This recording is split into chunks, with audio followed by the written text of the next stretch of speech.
மதுரையில் 21ஆம் தேதி தமிழக வெற்றி கழகத்தின் மாநில மாநாடு நடைபெற உள்ள நிலையில் காற்றுடன் கூடிய பலத்த மழை பெய்து வருகிறது. மிக பிரம்மாண்டமாக மாநாடு வேலைகள் நடைபெற்று வரும் நிலையில் மாநாடு அன்று மழை பெய்யுமா என்ற அச்சம் ஏற்பாட்டாளர்கள் இடையே உள்ளது. இதுகுறித்து புதிய தலைமுறைக்கு பேட்டியளித்துள்ளார் தனியார் வானிலை ஆய்வாளர் ஹேமச்சந்திரன்.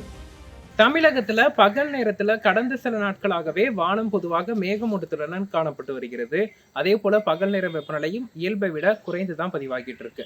இந்நிலையில ஆகஸ்ட் 21ஆம் தேதி தமிழகம் முழுவதுமே பகல் நேரத்துல தெளிவான வானத்துடன் வெப்பமான சூழல் நிலவும் என எதிர்பார்க்கப்படுது. குறிப்பாக மதுரையில் பகல் நேரத்தில் தெளிவான வானத்துடன் வெப்பமான சூழல் நிலவும்.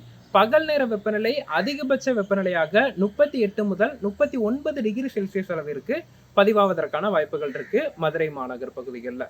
குறிப்பாக நண்பகல் 12 மணி முதல் 3 மணிக்கு இடைப்பட்ட நேரத்துல வெயிலின் தாக்கம் சற்று அதிகமாக இருக்கும் என எதிர்பார்க்கப்படுது. அதே போல மாலை இரவு நேரங்கள்ல வளிமண்டலத்துல நிலவக்கூடிய காற்றின் வேக மாறுபாடு காரணமாக இடி மின்னலுடன் கூடிய கனமழைக்கும் வாய்ப்புகள் இருக்கு. குறிப்பாக இரவு 7 மணி அளவில் மதுரை மாநகர் மற்றும் சுற்றுவட்டார பகுதிகளில் இடியுடன் கூடிய மழைக்கான வாய்ப்புகளும் இருக்கு.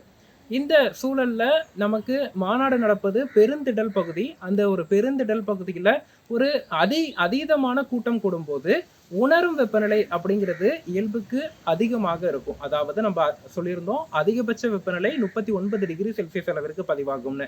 ஆனால் உணரும் வெப்பநிலை அந்த பகுதிகளில் அதிகப்படியான கூட்டத்தின் காரணமாக 43 முதல் 44 டிகிரி செல்சியஸ் அளவிற்கு அதிகரிப்பதற்கும் வாய்ப்புகள் இருக்கு. அப்படி பார்க்கும்போது பகல் நேரத்துல குறிப்பா நண்பகல் 12 மணி முதல் 3 மணிக்கு இடைப்பட்ட நேரத்துல வெயிலின் தாக்கம் அதிகமாக இருக்கும். இரவு 7 மணி அளவுல இடி மின்னலுடன் கூடிய மழைக்கான வாய்ப்புகளும் இருக்கு அப்படிங்கிறத மக்கள் கருத்தில் எடுத்துக்கொள்ள வேண்டும். அதே போல மாநாட்டுக்கு செல்பவர்கள் அதிகப்படியான நீரை அருந்துவது அவசியம். குறிப்பாக இந்த உணரும் வெப்பநிலை அதிகரிப்பதாலும் ஒரு குறுகிய இடத்துல அதிகப்படியான கூட்டம் கூடுவதனாலும் நீர்ச்சத்து குறைபாடு ஏற்படுவதற்கான வாய்ப்புகள் இருக்கு. அதன் காரணமா அதிகப்படியான நீரை அருந்துவது அவசியம். அதே போல இரவு நேரத்துல இடியுடன் கூடிய மழை வாய்ப்பு இருப்பதன் காரணமா குடைகளுடன் செல்வது நல்லது. குறிப்பாக பார்த்தோம்னா கருப்பு நிற குடைகளை எடுத்துக்கொண்டு செல்லக்கூடாது. ஏன்னா பகல் நேரத்துல நிலவக்கூடிய வெப்பத்தை ஈர்த்து நமக்கு கொடுக்கும். அப்படிங்கிறதுனால கருப்பு நிற குடைகளை தவிர்த்து பிற நிற குடைகளை எடுத்து செல்வது நல்லது. இது மாநாட்டை நடத்துபவர்கள் கூட வரக்கூடியவர்களுக்கு கொடுக்கும் பட்சத்துல அது பகலில் வெயிலில் தற்காத்துக் கொள்ளவும் இரவில் மழையில் தற்காத்துக் கொள்ளவும் உதவும்.